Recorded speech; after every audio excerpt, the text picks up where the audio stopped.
بسم اللہ الرحمن الرحیم۔ السلام علیکم ناظرین، آج میں آپ کو ملک ممتاز حسین قادری شہید کے بارے میں کچھ ایسے حقائق بتانا چاہتا ہوں جو آپ پہلے نہیں جانتے۔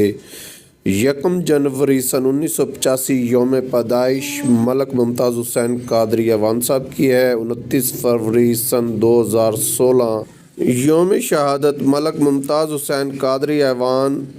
پیدائش اور بشارت: ملک محمد ممتاز حسین قادری کی پیدائش 1 جنوری 1985 کو راولپنڈی پاکستان میں ہوئی۔ آپ کی پیدائش کی بشارت: آپ کی پیدائش سے 2 سال قبل ایک رات آپ کے والد محترم ملک بشیر ایوان نیند سے بیدار ہوئے تو دیکھا کہ گھر کے ایک کونے میں ایک نورانی چہرہ والے باریش بزرگ نماز پڑھ رہے ہیں۔ ملک صاحب پریشان ہوئے کہ دروازہ بند ہونے کے باوجود یہ بزرگ کمرے میں کیسے تشریف لے آئے۔ چاروں طرف کفر کے ایوانوں میں زلزلہ طاری ہو جائے گا اور پاکستان کی نظریاتی و جغرافیائی سرحدوں کو دوام حاصل ہوگا۔ چنانچہ 2 سال بعد ہی اسی کونے میں ملک ممتاز حسین قادری کی ولادت ہوئی۔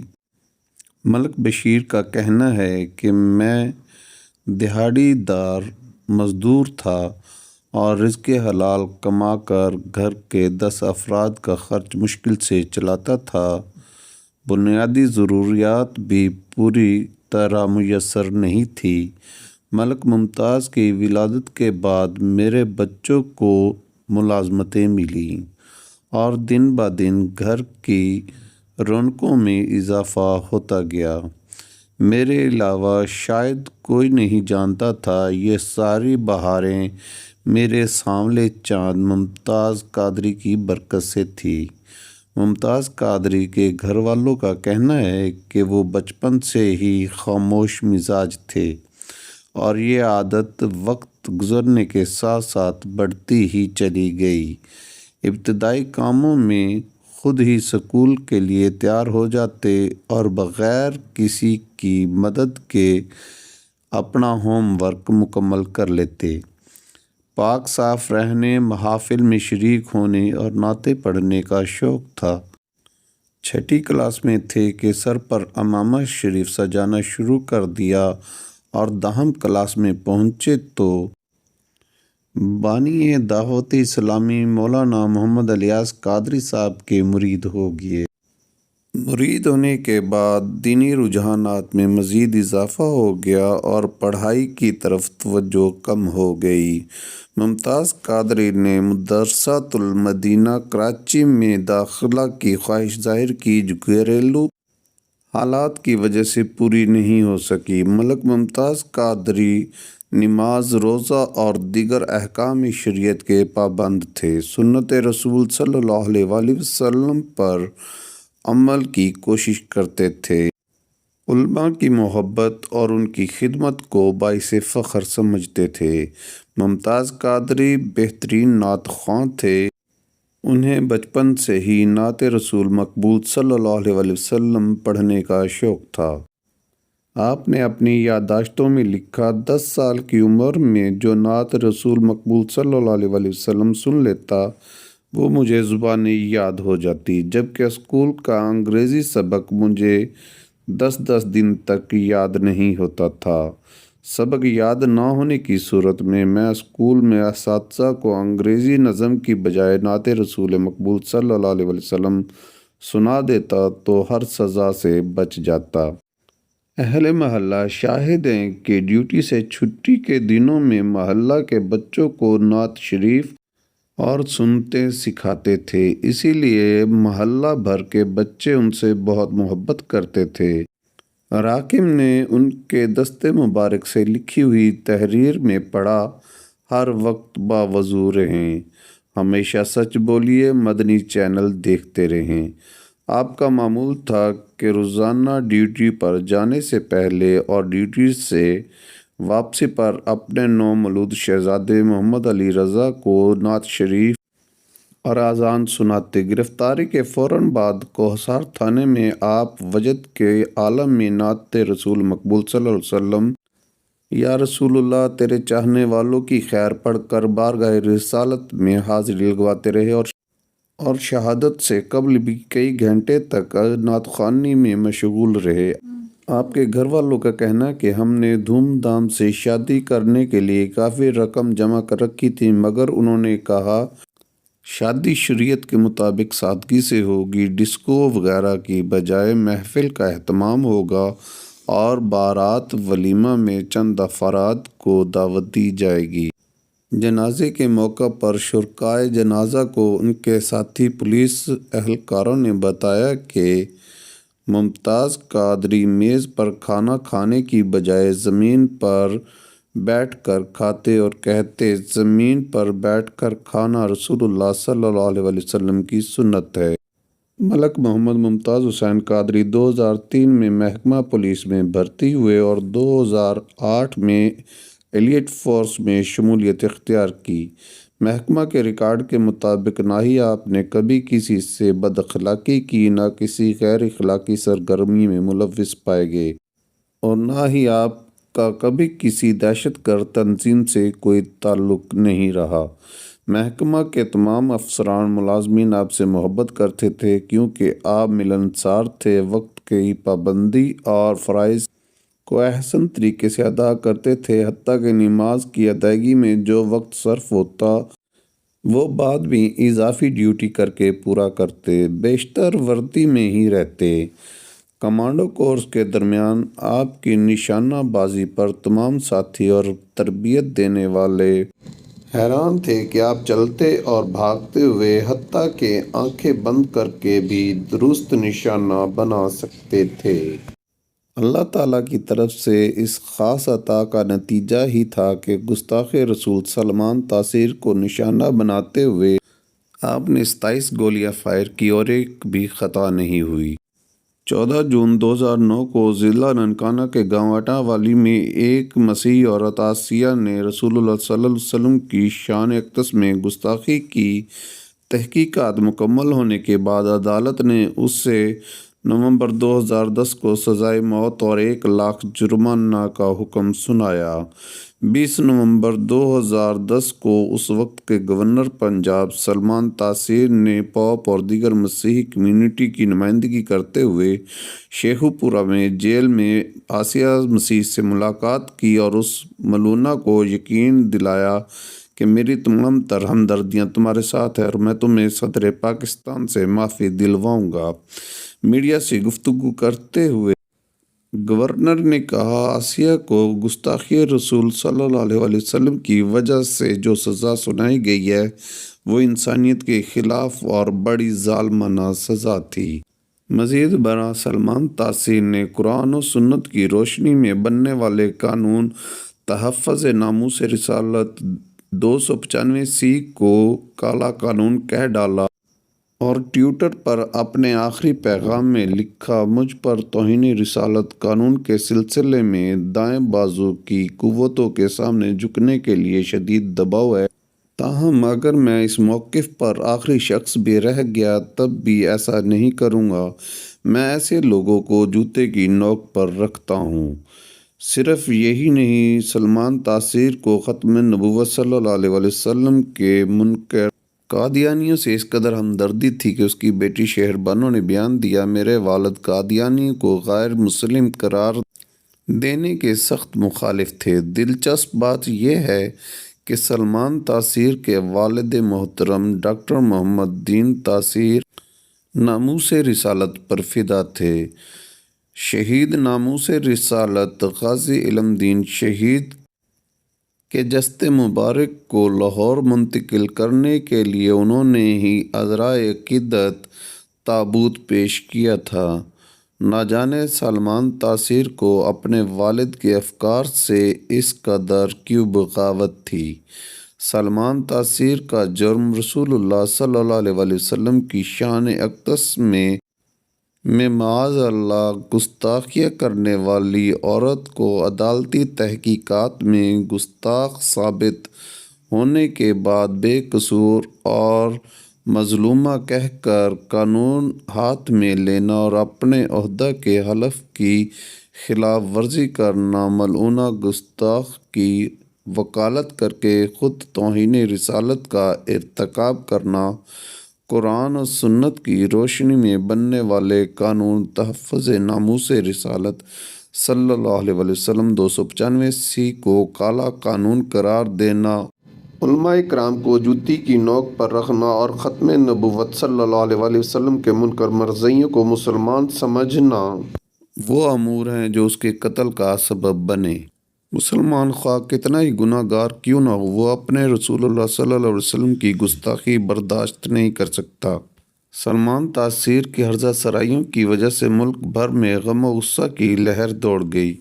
انتہائی احتجاجی مظاہروں، ملک گیر ہڑتال اور تحریر و بیان کے ذریعے ایمانی جذبات کا اظہار کیا گیا۔ 500 علماء کرام کی طرف سے فتاوی جاری کیے گئے، مگر افسوس نہ تو صدر مملکت نے گورنر کو لگام دی، نہ ہی چیف جسٹس نے سو موٹو ایکشن لیا، اور نہ ہی کسی دوسرے ذمہ دار کے کان پر جوں رینگی۔ حتیٰ کہ جب گورنر کے خلاف قانونی کارروائی کے FIR درج کروانے کی درخواست دی گئی تو جواب ملا، گورنر کے خلاف کارروائی نہیں ہو سکتی کیونکہ اسے قانونی طور پر استثناء حاصل ہے۔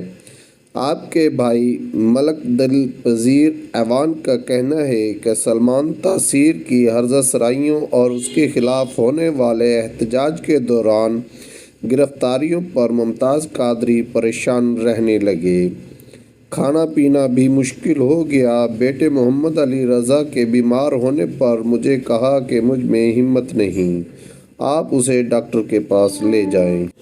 گھریلو معاملات میں بے توجہی کے باعث گھر والے پریشان اور کچھ ناراض بھی ہوئے۔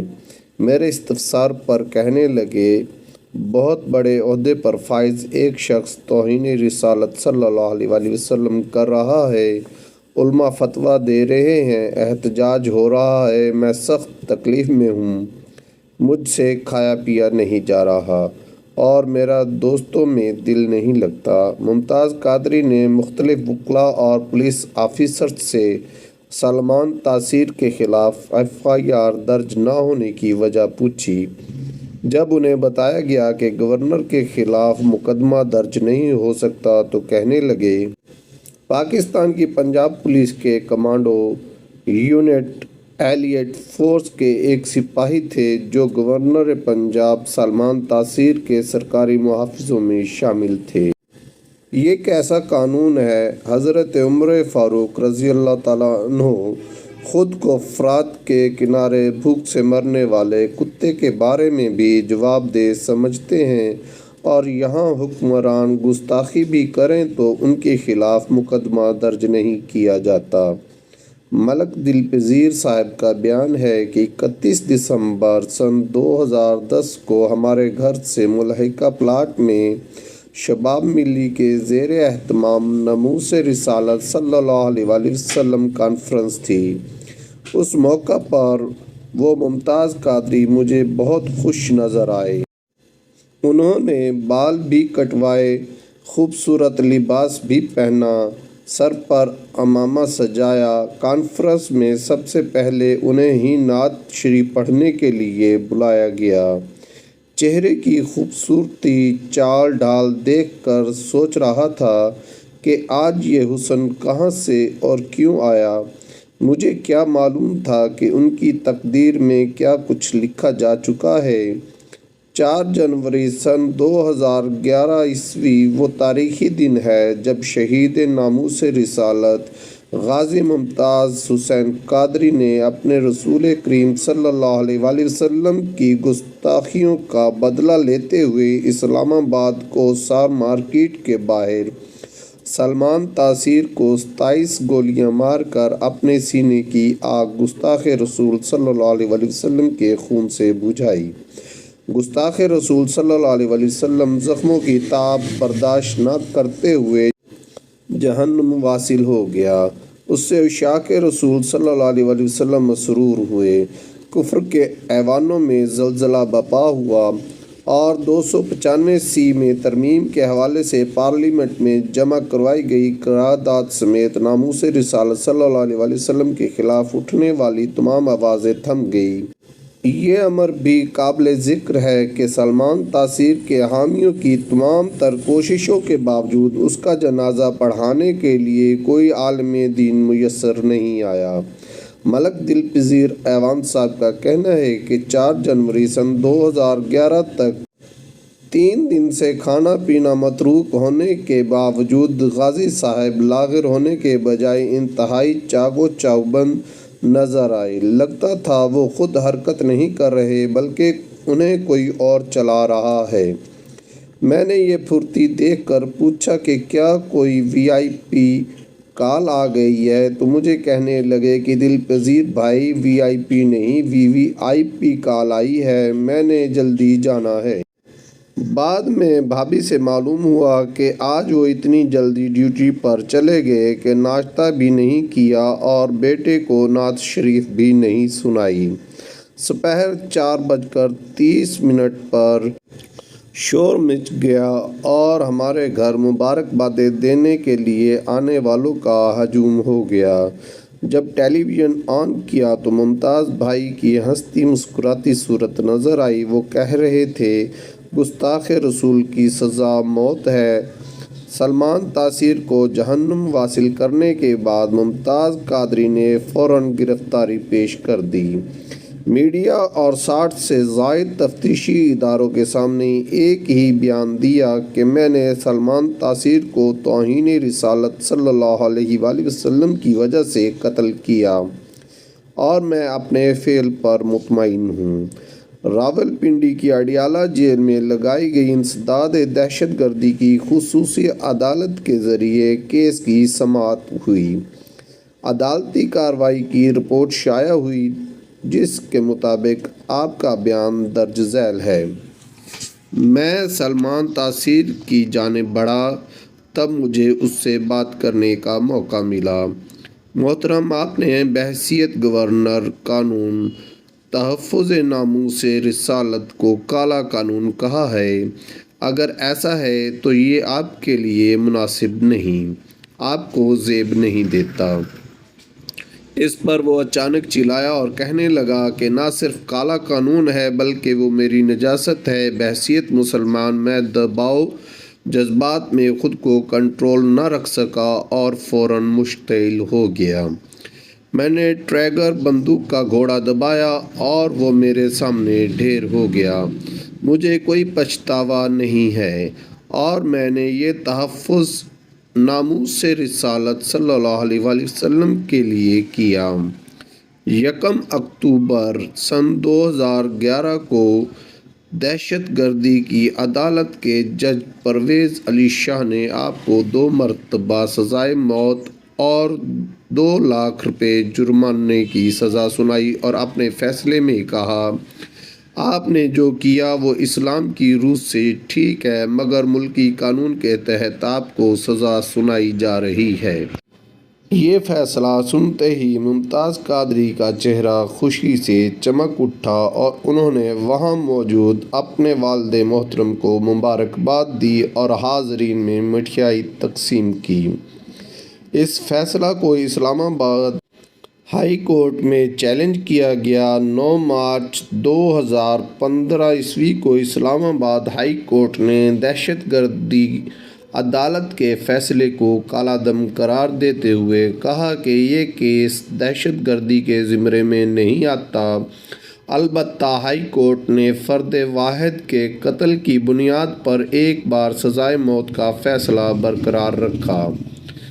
اس فیصلے کے خلاف سپریم کورٹ میں اپیل دائر کی گئی جہاں جسٹس ریٹائرڈ خواجہ محمد شریف، سابق chief justice Lahore high court اور جسٹس ریٹائرڈ نذیر اختر نے قرآن و سنت کی روشنی میں ممتاز قادری کے حق میں زبردست دلائل پیش کیے مگر آصف کھوسہ کی سربراہی میں بینچ نے دلائل رد کیے بغیر 7 اکتوبر سن 2015 کو اپنا فیصلہ سناتے ہوئے سزائے موت ختم کرنے کی بجائے دہشت گردی عدالت کا فیصلہ بحال کر دیا۔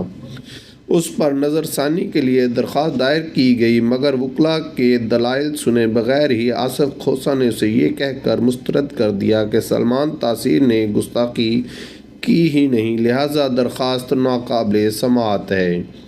اپیل مسترد ہونے کے بعد صدر کو مراسلہ روانہ کیا گیا، جس میں کہا گیا کہ یہ فیصلہ قرآن و سنت کے منافی ہے، لہٰذا صدر اپنے خصوصی اختیارات کے تحت اسے کالا دم قرار دیں۔ دوسرے مختلف مکاتب فکر کے رہنماؤں نے صدر سے ملاقات کے لیے رابطہ کیا۔ ڈاکٹر محمد اشرف آصف جلالی صاحب، شیخ الحدیث علامہ حافظ خادم حسین رضوی اور دیگر اکابرین اہل سنت و جماعت نے تحریک رہائی ممتاز حسین قادری کے تحت عدالتی فیصلہ کے خلاف احتجاجی تحریک چلائی، مگر افسوس وزیر اعظم کی ایڈوائس پر صدر نے عوام کے ایمانی جذبات کا قتل عام کرتے ہوئے مراسلہ کو مسترد کر دیا۔ ممتاز حسین قادری کے بارے میں عدالتی فیصلہ قرآن و سنت، تاریخ اسلام اور نظریہ پاکستان کے متصادم تھا۔ رسول اللہ صلی اللہ علیہ وسلم کے مبارک زمانہ میں متعدد صحابہ کرام رضوان اللہ علیہم اجمعین نے گستاخوں کو واصل جہنم کیا، جس پر رسول اللہ صلی اللہ علیہ وسلم نے ان کی تحسین فرمائی اور دعاؤں سے نوازا۔ خلفائے راشدین سے آج تک اسلام کی 1400 سالہ تاریخ میں کسی اسلامی حکومت کی طرف سے گستاخ رسول صلی اللہ علیہ وسلم کو قتل کرنے آئین پاکستان کے خلاف ہوا۔ آج غازی علم دین شہید کے دفاع میں پیش رہنے والے علامہ محمد اقبال، قائد اعظم محمد علی جناح اور دیگر کارکنان تحریک پاکستان کی روحیں ہم سے پوچھ رہی ہیں، کیا ہم نے یہ ملک اس لیے بنایا تھا کہ یہاں ناموس رسالت کا تحفظ کرنے والوں کو دہشت گرد قرار دے کر شہید کر دیا جائے؟ ارشاد باری تعالیٰ ہے، جو لوگ ایمان لائے اور اچھے اعمال کیے اور اللہ تعالیٰ انہیں اپنا محبوب بنائے گا اور اپنے بندوں کے دلوں میں ان کی محبت ڈال دے گا۔ اس وعدہ الہیہ کے مطابق 4 جنوری 2011 کے بعد ممتاز قادری کو بے حد مقبولیت حاصل ہوئی۔ ہر طبقہ کے عشاق رسول صلی اللہ علیہ وسلم آپ سے محبت کرتے ہیں۔ ملک دل پذیر ایوان صاحب کا کہنا ہے کہ 14 جنوری کی شام 6 بجے جب پولیس کے افسران ہمارے گھر آئے تو اجازت لے کر داخل ہوئے، حالانکہ مجرموں کے گھر دروازے توڑ کر آتے ہیں، جو چیز جہاں سے اٹھائی وہیں رکھ دی، پھر گھر کے افراد کو اپنے ہمراہ لے گئے اور اعزاز کے ساتھ سوالات پوچھتے رہے۔ جب ممتاز بھائی سے پہلی ملاقات ہوئی تو افسران والد صاحب کے قدموں میں گر گئے اور کہنے لگے کہ ہمیں معاف کر دیں، ہم مجبور ہیں۔ ہمیں پولیس افسران کے اس رویہ پر حیرت ہوئی تو ممتاز قادری صاحب نے مجھے قریب بلا کر میرے کان میں کہا، یہ تو کچھ بھی نہیں، غلامان رسول صلی اللہ علیہ وسلم کے قدموں میں تو بادشاہوں کے تاج جھک جاتے ہیں۔ عدالت میں پہلی پیشی کے موقع پر وکلاء نے ان کا زبردست استقبال کیا اور کئی من پھول نچھاور کیے، جس سے بکھلا کر حکومت نے فیصلہ کیا کہ ممتاز حسین قادری کیس کا ٹرائل خصوصی عدالت کے ذریعے جیل میں ہی ہوگا۔ لاکھوں روپے فیس لینے والے سینکڑوں وکلاء نے ان کا کیس مفت لڑنے کی پیشکش کی۔ جب آپ جیل پہنچے تو ہزاروں قیدیوں نے غلامی رسول اللہ صلی اللہ علیہ وسلم میں موت بھی قبول ہے کے نعروں سے استقبال کیا اور گلے میں ہار بھی ڈالے۔ آپ کی شہادت پر دنیا بھر کے مسلمانوں کی افسردگی اور ملک و بیرون ملک سے جنازہ میں لاکھوں افراد کی شرکت آپ کی مقبولیت کا منہ بولتا ثبوت ہے۔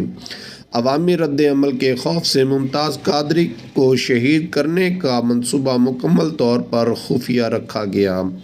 رات کو آپ معمول کے مطابق آرام کر رہے تھے کہ نیند سے بیدار کر کے بتایا گیا کہ صبح آپ کو پھانسی دی جائے گی۔ آپ نے سفید لباس زیب تن کیا اور واسکٹ پہنی، جس پر پاکستانی پرچم کا بیج آویزاں کیا۔ ادھر پولیس کی گاڑیاں آپ کے گھر کے باہر پہنچی اور اہل خانہ سے کہا کہ غازی صاحب کی طبیعت خراب ہے، خیریت دریافت کرنے کے لیے آئیں۔ اہل خانہ کی آمد پر آپ نے نہایت اطمینان کے ساتھ جھوم جھوم کر دیر تک نعتیں سنائی۔ اور بتایا کہ مجھے بیداری کی حالت میں رسول اللہ صلی اللہ علیہ وآلہ وسلم، خلفائے راشدین، غوث العظم اور داتا گنج بخش فیض عالم علی حجویری رضی اللہ عنہما کی زیارت ہوئی۔ انہوں نے میری قربانی قبول ہونے کی بشارت دی ہے۔ آپ نے اہل خانہ سے یہ بھی کہا، تمہاری خواہش تھی کہ میں رہا ہو جاؤں اور میری خواہش تھی کہ میں بارگاہ رسالت میں حاضر ہو جاؤں۔ اللہ اور اس کے رسول صلی اللہ علیہ وسلم نے میری التجا کو قبول فرمایا۔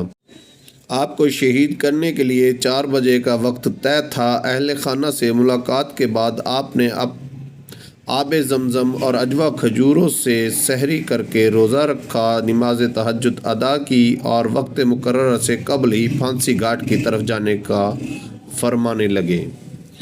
آپ سے کہا گیا ابھی کچھ وقت باقی ہے، فرمانے لگے، سامنے رسول اللہ صلی اللہ علیہ وآلہ وسلم جلوہ افروز ہیں اور انتظار فرما رہے ہیں۔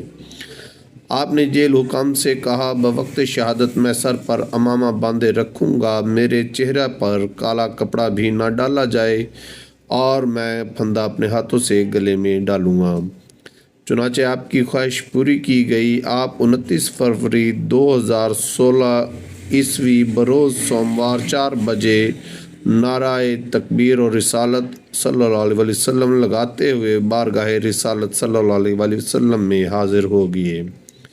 شہادت کے دوسرے دن 1 مارچ 2016 عیسوی بروز منگل لیاقت باغ راولپنڈی میں لاکھوں عاشقان رسول اور مختلف مکاتب فکر کے افراد نے شیخ الحدیث سید حسین الدین شاہ صاحب کی اقتداء میں ممتاز قادری کی نماز جنازہ ادا کی اور حکومت کی بھرپور مذمت کرتے ہوئے اشکبار آنکھوں کے ساتھ پرامن طریقہ سے منتشر ہو گئے۔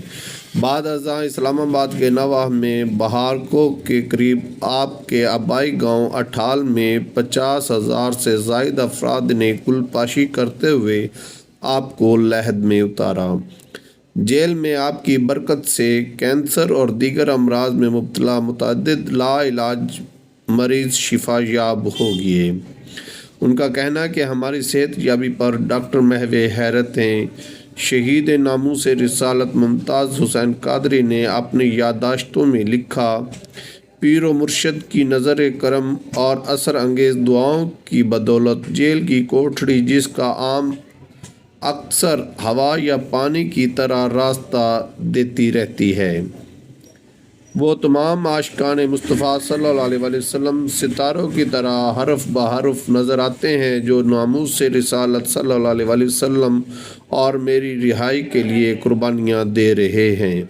ممتاز قادری کو غسل دینے کی سعادت حاصل کرنے والے سید امتیاز حسین شاہ مدرسہ جامعہ رضویہ ضیاء العلوم کا کہنا ہے کہ آپ کے جسم مبارک سے ایسی عمدہ خوشبو پھوٹ رہی تھی کہ میں نے زندگی بھر ایسی خوشبو کبھی نہیں سونگھی۔ عینی شاہدین مولانا قاسم نقشبندی متعلم جامعہ نظامیہ رضویہ لاہور اور دیگر کا کہنا ہے کہ 2 دن گزر جانے کے باوجود آپ کا جسم مبارک مکمل طور پر تر و تازہ تھا۔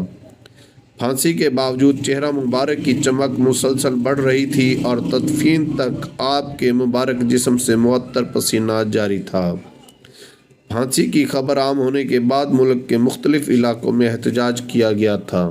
راولپنڈی میں مظاہرین نے شہر کو دارالحکومت اسلام آباد سے ملانے والی بڑی شاہراہ اسلام آباد ایکسپریس وے اور فیض آباد پل کو بند کر دیا تھا۔ لاہور میں احتجاج کے باعث میٹرو بس سروس معطل رہی تھی، جبکہ شہر میں دفعہ 144 نافذ کر کے جلسے اور جلوسوں کے انعقاد پر حکومت نے فوری پابندی لگا دی تھی۔ ممتاز حسین قادری کی پھانسی کے بعد ایسے متعدد افراد کو حراست میں لے لیا گیا تھا جو ملک میں ممتاز قادری بچاؤ مہم چلا رہے تھے۔ اہل تشیع کا رد عمل۔